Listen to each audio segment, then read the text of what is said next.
Bonjour à tous. Je voudrais vous inviter aujourd'hui à lire dans l'Évangile selon Marc au chapitre 5 l'histoire d'un homme qui a rencontré le Seigneur Jésus et qui est sorti de ce qui le tenait, de ce qui le faisait souffrir. Alors nous lisons ensemble à partir du verset 1er. Puis ils arrivèrent de l'autre côté du lac de Galilée dans le territoire des Géraséniens. Jésus descendit de la barque et aussitôt un homme sortit du milieu des tombeaux et vint à sa rencontre.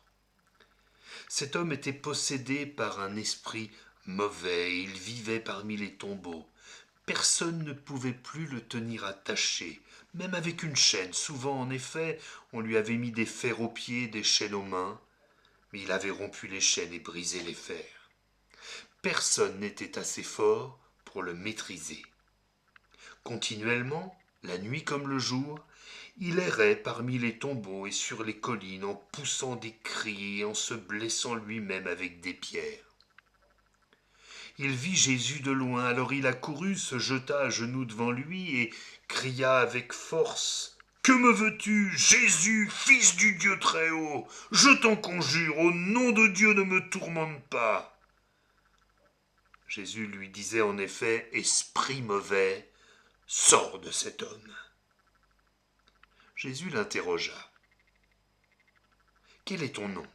Il répondit: Mon nom est Légion, car nous sommes nombreux. Et il le suppliait avec insistance de ne pas envoyer les esprits mauvais hors de la région. Il y avait là un grand troupeau de porcs qui cherchait sa nourriture près de la colline. Les esprits adressèrent cette prière à Jésus: Envoie-nous dans ces porcs, laisse-nous entrer en eux. Jésus le leur permit, alors les esprits mauvais sortirent de l'homme et entrèrent dans les porcs. Tout le troupeau, environ 2000 porcs, se précipita du haut de la falaise dans le lac et s'y noya. Les hommes qui gardaient les porcs s'enfuirent et portèrent la nouvelle dans la ville et dans les fermes. Les gens vinrent donc voir ce qui s'était passé. Ils arrivèrent auprès de Jésus et virent l'homme qui avait été possédé d'une légion d'esprits mauvais. Il était assis, il portait des vêtements et il était dans son bon sens. Et ils prirent peur. Ceux qui avaient tout vu leur racontèrent ce qui était arrivé à l'homme possédé et au porc. Alors ils se mirent à supplier Jésus de quitter leur territoire. Au moment où Jésus montait dans la barque, l'homme guéri lui demanda de pouvoir rester avec lui. Jésus ne le lui permit pas, mais il lui dit: Retourne chez toi, dans ta famille, et raconte-leur tout ce que le Seigneur a fait dans sa bonté pour toi. L'homme s'en alla donc et se mit à proclamer dans la région des 10 villes tout ce que Jésus avait fait pour lui, et tous ceux qui l'entendirent furent remplis d'étonnement. Amen. Nous sommes à la veille du 1er novembre, et nous savons que beaucoup de Français, beaucoup de personnes vont avoir à cœur de venir rendre un hommage à leurs disparus. Cela est bien naturel et c'est tout à fait respectable. Mais nous voyons ici un homme, lui, il n'allait pas une fois par an au cimetière, il y vivait. Il était tenu par des esprits mauvais, obsédé par la mort, se faisant du mal.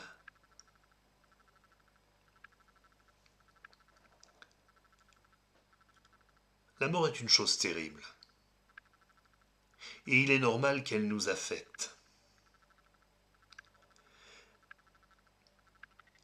Mais il est dit du Seigneur Jésus qu'il est le chemin, la vérité et la vie.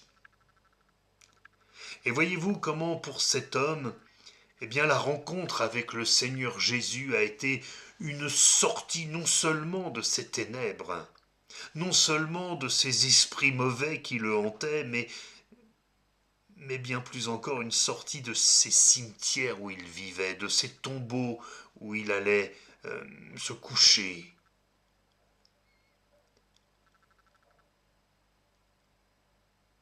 S'il est normal, eh bien de rendre hommage à ceux qui nous manque à ceux qui ont disparu, si on peut comprendre le désir de beaucoup d'aller porter des fleurs, simplement pour dire qu'ils n'ont pas oublié ce qu'ils ont aimé, c'est autre chose que d'être obsédé par la mort, que d'être comme hanté par les ténèbres. Et voyez-vous, dans ces temps si particuliers, dans ces temps où à la fois on nous dit il ne faut pas sortir, l'épidémie est là, on risque d'attraper ce Covid, on risque d'en mourir ou on risque de porter la mort aux nôtres, et bien pourtant on permet bien que chacun puisse aller rendre hommage à ses morts.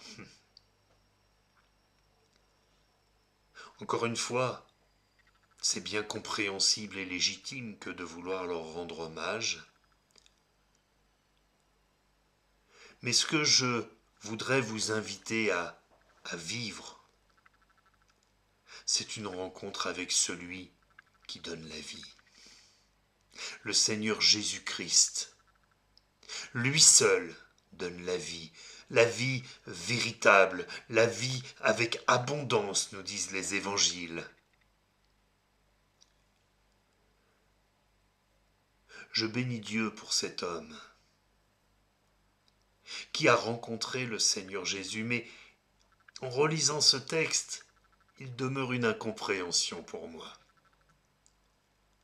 Cet homme devait être terrifiant. Il se promenait nu dans les tombes, dans les cimetières, il se frappait à coups de pierre, il hurlait sa douleur, sa possession. Cet homme devait être absolument terrifiant. Et pourtant, quand il va rencontrer le Seigneur Jésus qui va chasser ces esprits mauvais qui l'habitaient, eh bien, on voit cet homme qui accepte de porter des vêtements, qui revient à son bon sens, au lieu de s'agiter, il est juste assis tranquillement. Il nous a dit que les gens ont pris peur. Les gens ont eu peur de la puissance de Dieu. Les gens ont eu peur de la guérison du Seigneur Jésus. Un jour, alors que les disciples étaient montés dans la barque, une tempête a commencé à agiter les flots et ils avaient beau ramer contre le vent, contre les vagues, ils craignaient de ne jamais s'en sortir. Et puis d'un seul coup, ils ont vu le Seigneur Jésus arriver marchant sur les vagues. Et ils ont pris peur. Ils ont cru que c'était un fantôme. Jésus leur a dit, n'ayez pas peur. C'est moi. Et je voudrais vous dire, n'ayez pas peur. Si le Seigneur Jésus s'approche de vous, si cette parole vous parle, si la mise en contact avec la mort vous obsède, si elle vous angoisse, n'ayez pas peur. Laissez venir le Seigneur Jésus dans votre vie. Lui seul peut vous délivrer de vos angoisses. Lui seul peut vous délivrer de vos tourments. Lui seul peut vous délivrer des ténèbres. Un jour, alors qu'une veuve portait son fils unique en terre, elle était sans doute suivie par tout un cortège de gens en larmes, de personnes qui partageaient sa souffrance, et tout à coup un autre cortège est arrivé, Jésus avec ses disciples. Et on imagine la confrontation entre ces deux cortèges. Un cortège joyeux suivant le Fils de Dieu qui faisait toutes sortes de miracles et de prodiges, qui guérissait les aveugles, les boiteux, les lépreux, qui rendait l'audition aux sourds, la parole aux muets. Et puis un cortège lourd de chagrin qui emmenait ce Fils unique en terre. Et Jésus s'est approché de ce cercueil et de cette maman éplorée. Il lui a dit, ne pleure plus. Et s'adressant au corps de son fils, il lui a dit, lève-toi. Et ce fils s'est relevé de la mort. Oh, vous me direz, ce sont des légendes, ou peut-être est-ce la vérité, mais c'était à l'époque. Ce que je vous invite à retenir, c'est que le Seigneur Jésus est vainqueur sur la mort. C'est au point que, à cause de nos péchés, à cause de nos fautes, il a été nécessaire que le Seigneur Jésus paye le prix pour que nous soyons sauvés en donnant sa vie sur la croix du Calvaire. Et voyez-vous,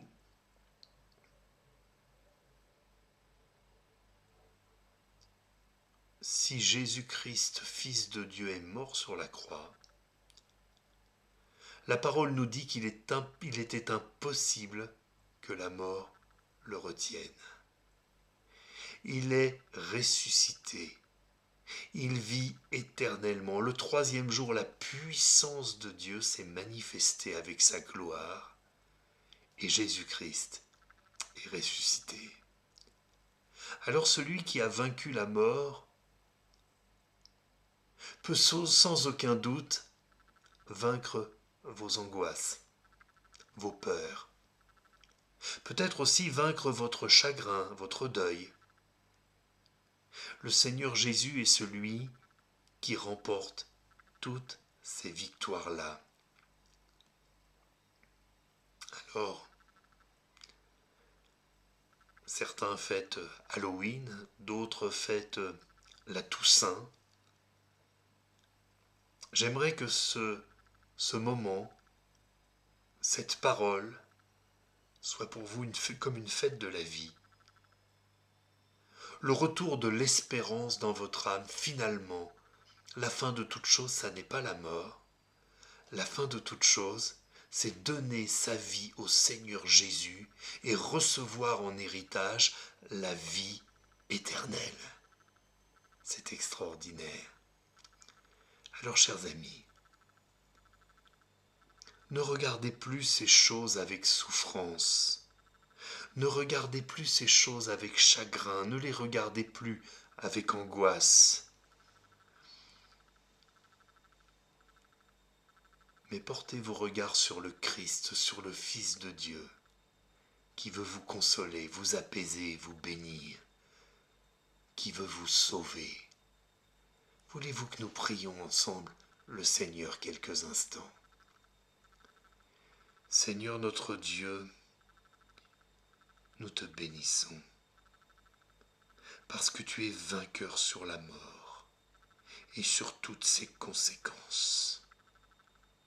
Toi le ressuscité, toi qui as porté toutes choses, toi qui as tout accompli sur le bois de la croix.